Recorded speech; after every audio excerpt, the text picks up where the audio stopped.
Welcome to the world of English. এখানে একটা simple sentence আছে, the boy is too weak to walk. এটাকে complex করতে বলে অথবা নেগেটিভ সেন্টেন্স করতে বলে। কীরকমভাবে সেটা হয়?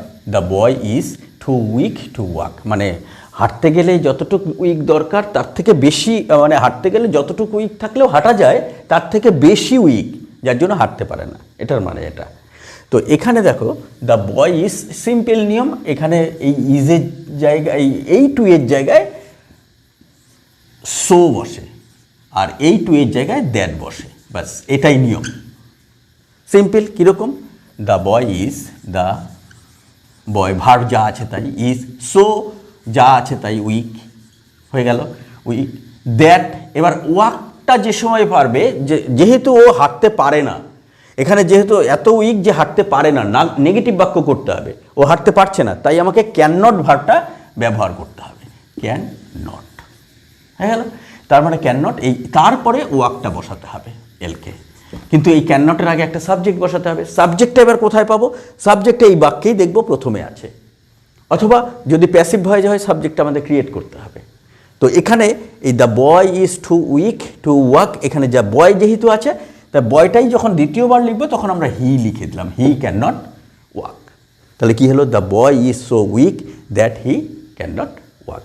এটাকেই যদি আরেকভাবে বলা যায়, সেটা হচ্ছে, এটা যদি ওয়াজ থাকতো, এই জায়গাটা ওয়াজ, সিম্পলি, তাহলে এটা ওয়াজ হতো, আর এখানে ক্যানের জায়গায় শুধু কুড হয়ে যেত, কুড। এবার প্রশ্ন হচ্ছে, এটাকে বলে দুটো বাক্য করতে, ভেঙে স্প্লিট করো। তখন কিন্তু এই যে এখানে টু আছে, যেমন ইজ, ইজ আছে, the boy is too weak to walk, এটাকে দুটো বাক্য করো, তখন কিন্তু এখানে টু এর জায়গায় সো হবে না, তখন ভেরি হবে। তাহলে কি হবে? The boy is very weak, very weak হয়ে গেল একটা বাক্য।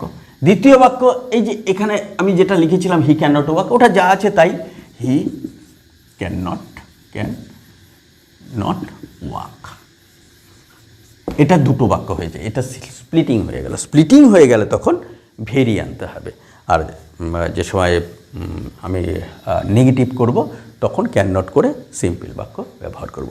এটাকেই আবার যদি বলি যে the boy is too week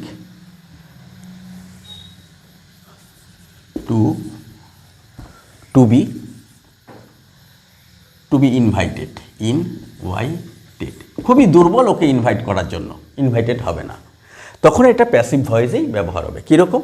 the boy is so weak that, ওই আগের নিয়মটা দ্যাট ব্যবহার হয় এখানে। এইবার প্যাসিভ ভয়েস যেহেতু, তাহলে কি হবে?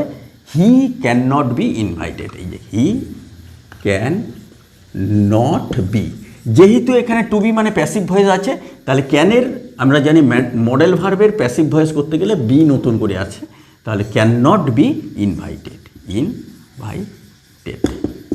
ক্যান নট বি ইনভাইটেড, এখানে প্যাসিভ ভয়েসে এটা করা হলো। এই টু দিয়ে, অমিট টু দিয়ে বাক্যগুলো এইভাবেই আমরা প্র্যাকটিস করব। ধন্যবাদ।